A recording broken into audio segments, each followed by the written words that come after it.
Good morning. How are you guys today? We're gonna see if this is working today. Last time I was a little sideways, so I'm gonna see if I'm right side up today. Let's see. Y'all had your second cup of coffee? Yet I have not. So as soon as I'm finished with this, I will be starting that second cup of coffee. Oh, good. I'm right side up, not sideways today. So welcome. It is good to see you this morning. We'll see if anybody hops on with us. Good morning, Scotty Beth. Oh, good. You can hear me? Excellent. Good morning, Denise. How are you today? My name is Christy Garrison, and I am the Connection Minister here at Northside, and it's my privilege to be able to wake up early with you and begin this day and say happy Thursday. Deep breath. It's almost Friday, and so I'm super excited about being with you here today. I don't know if you can tell, but I am wearing my Global Leadership Summit work shirt, and that is because today the Global Leadership Summit begins. In fact, within the hour, it will be starting, and I'll be attending my 5th GLS. It has become one of my most favorite events that we have hosted here at Northside. In fact, since 2016, this particular week for the past many years has been a very crazy, busy week for me as we were in the final preparations, getting ready to welcome hundreds of guests to our campus. It's just been a great experience. For the GLS, we have worked extra hard to extend a measure of hospitality, and we've just worked really hard to make sure that it is a super fun and engaging event for all who participate. Good morning, Nelson. Good to see you. But as you can see today, things look a little bit different. And in fact, on Monday, Kathy and I were finishing up our few GLS tasks that we needed to do. We had some packets that we needed to get in the mail. We made some goodie bags for our teams. We built and assembled and delivered some gift baskets to some of our community partners who have joined us in the past for the GLS. So we just had a few things that we needed to take care of on Monday. And as we were working, there was a little bit of excitement as we're anticipating this year's GLS.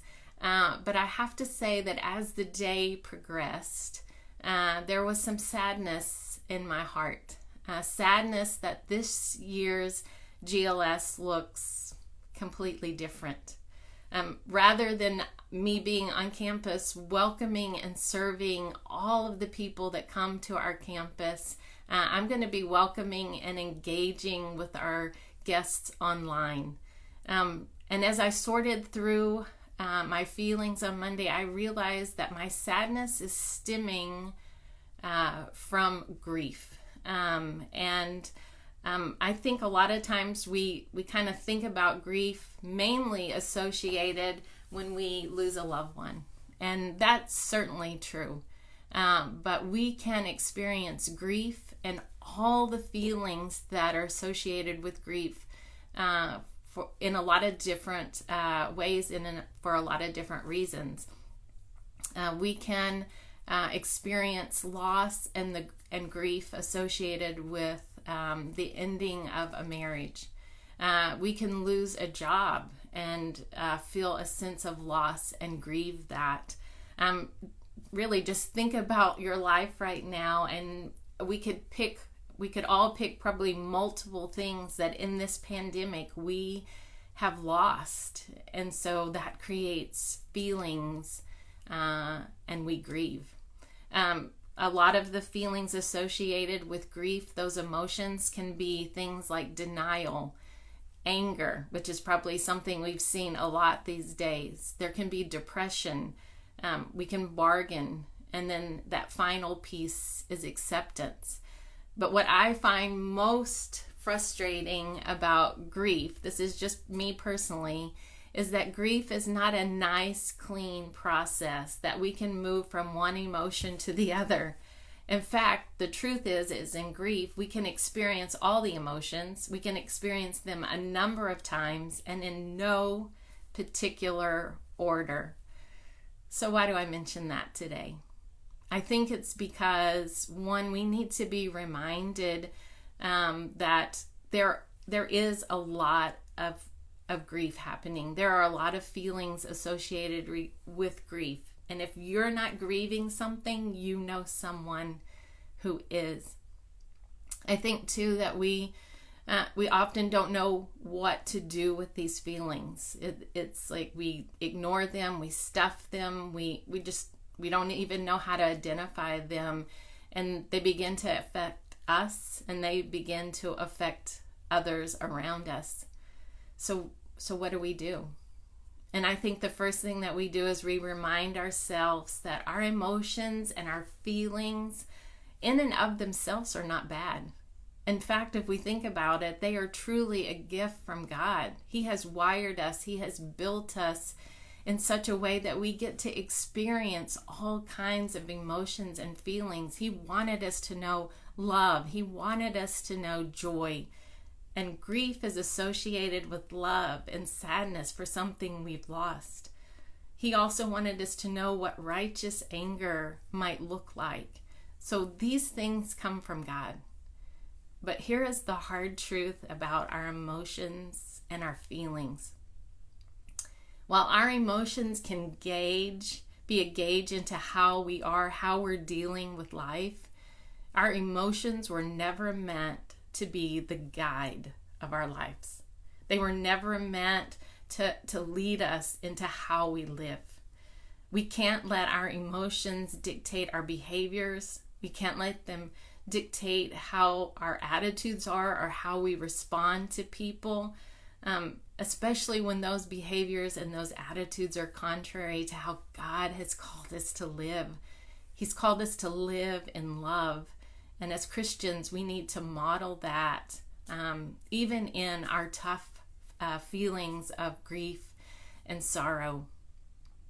You know, while we face many difficult things in this life, we should not be surprised, because Jesus told us in John 16:33, he said, hey, you will have trouble. And if he had ended his teaching there, we would be in trouble. But thank God he did not end his teaching there. In fact, he continued his teaching and he extended hope. He said, in this life you will have trouble, but take heart. Take heart. I have overcome the world. Hope. You know, in the season that we are in, there are disappointments. There are frustrations. There are things that we're grieving. There are things that we will continue to grieve. But there is good news for us as Christians, because we have hope. And I love the way that Romans 5:5 tells us about this hope, because he says it is a hope that never disappoints. I need to hear that today, and I hope you do too. It does my heart good to know that in Christ we have a hope that never disappoints. We have a hope because we're not alone. There is a God that sees you and loves you right where you're at. Hope because in Christ we have overcome. Apart from him, we're in trouble. But in him, we have hope. Hope because he's left us his word to show us how to live even in hard things. And hope because we have a comforter. A very familiar passage, Psalms 23:4, but I like how this is worded. Even though I walk through the darkest of valleys, I will fear no evil, for you are with me. Your rod and your staff, they comfort me. Hope. You know, if you are experiencing grief of any kind today, I want to say to you that I am sorry. I'm sorry for what it is that you are facing. I'm sorry for what it is that you have lost. I'm sorry. And I've been praying for you, and I will continue to pray for you.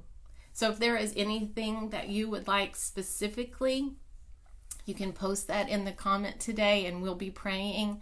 Or you know what? You can just send me a direct message as well. It is okay to experience our feelings. It's okay to do that. They are a guide. They are the gauge to how we're doing. But our feelings are not meant to be the guide of how we live our lives.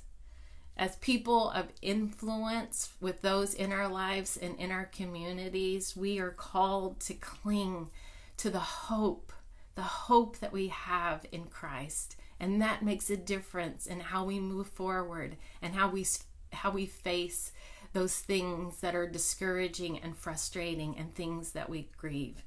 We're called to extend hope. And I pray today that as you go out and you go about your day today, that hope changes how you see things. It changes how you feel about things, and it helps you to live a different life today. Go and let's be a people of hope. Have a great rest of your day. Bye-bye.